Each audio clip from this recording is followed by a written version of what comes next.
Go.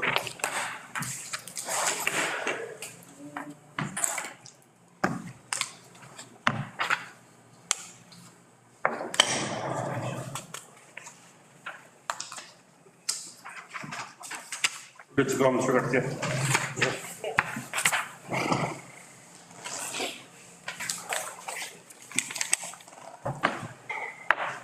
We good? Ricardo?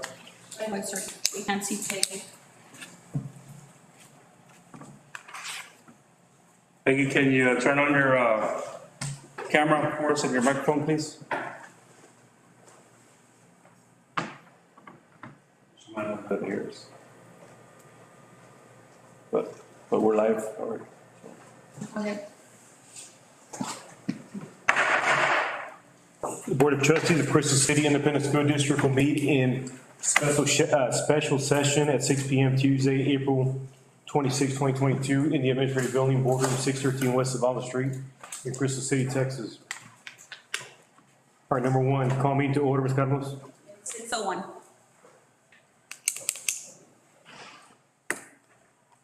All right, roll call number two. Mr. Eric Garcia, Here. Mr. Reyes Espinosa, Here. Mr. Cruz Mata, Here. Mr. Victor Bonilla III, Present. Mrs. Nora Flores Guerrero, absent, Mrs. Melissa Marquez Guerrero, Here. and Mrs. Peggy Young. Can you hear us?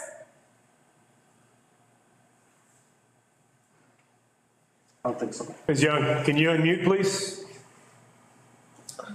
Her audio's not activated right now. Can somebody give her a call? We can't hear you, ma'am. So she's not. There it goes. I think it's connecting audio. Ms. Young, you there? Así que igual, ¿no?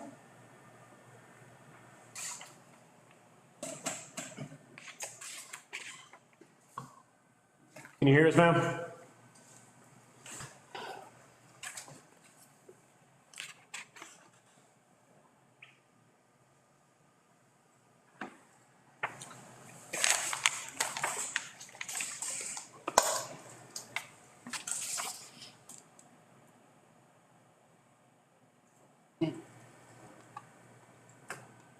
We can't hear you. So she's not participating then, or? Yeah, she needs to hear us. We need to hear her. Has somebody called her? She would be counted absent, right? Texting her, yeah. Call her. There goes her audio. That's her audio right there. Yeah. So she should be able to hear us pretty soon. No, ma'am. Let me send her. Ask to unmute. Can you hear me now? Yes, thank you. All right, so we're at roll call, so your name was just mentioned by Ms. Carlos. Oh, you're here. Confirming you're here? Okay. Okay. Can you hear us, ma'am? It went off again. You're off again. Man. How about now? Yes. Can you please confirm here for confirmation? For the roll call? Here. Thank you. All right, for the record, we do have a quorum. All right, number three, moment of reflection.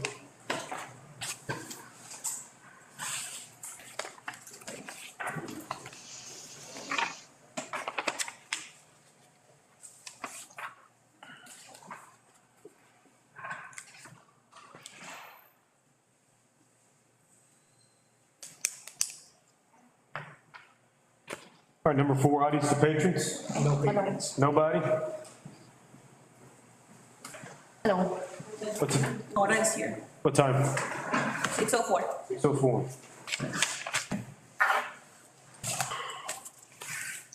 All right, number five, action items. A, discuss and consider to approve adding the new non-certified professional position for Chief Finance Officer, Ms.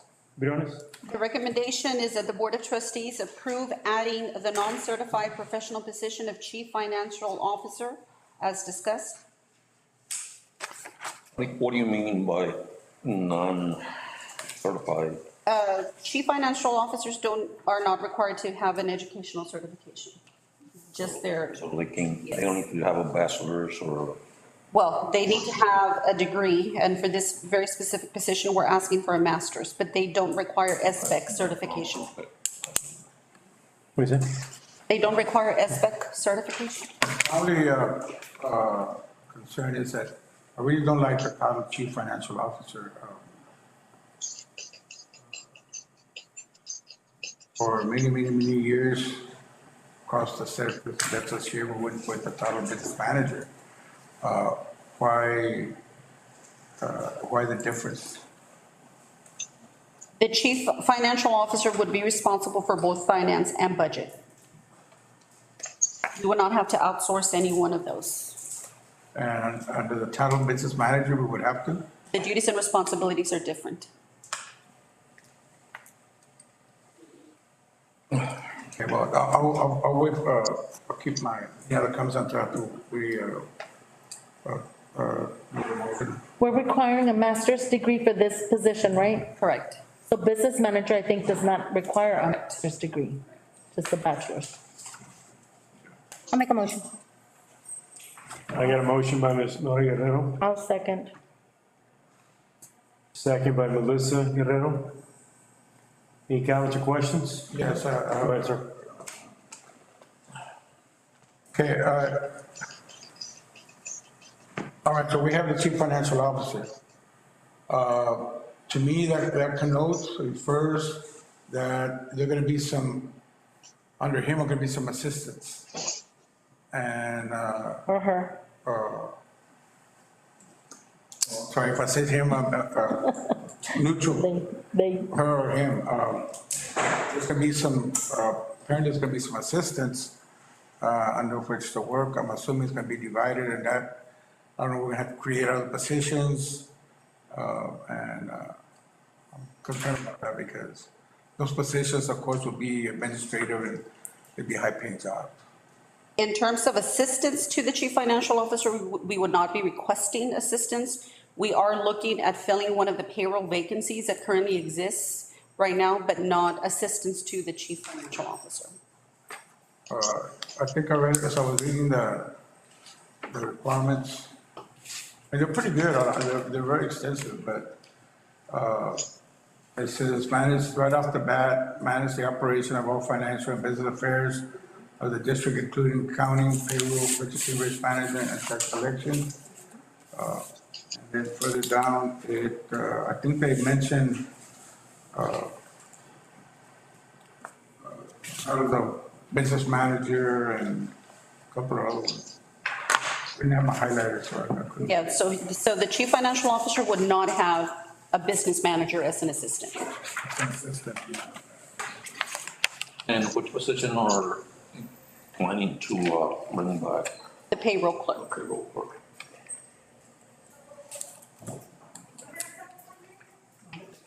Any other questions? Ms. Young, any questions? All right, all in favor, please raise your hand. All right, motion passes 7-0. All right, B, discussion and possible action to amend board policy, DB local, Ms. Brunis? So this is the policy that we discussed at the regularly scheduled April board meeting. And so we submitted this to Mr. Cruz and Associates for revision. And you'll see on page 1 in red that the administrative changes to the policy would impact the superintendent as you all have requested. And so in terms of, if you look at page 1, second paragraph, it speaks to the residency. The superintendent must live in the in the county. The conditions of employment. Our previous policy stated employment of administrators. This is now just very specific to the superintendent. Residency requirements will affect only the superintendent. And so we removed all the other positions as per Mr. Cruz's recommendation on page 2. Legal and principal residence. This is new to this policy because it would require that the superintendent had, if she or he is married, that the employee and the employee's spouse, including their children, be residents of the community within 30 days. So those are changes to DB as recommended by Mr. Cruz. So the other positions don't have to live here anymore. Correct, as per the discussion that the board had in April.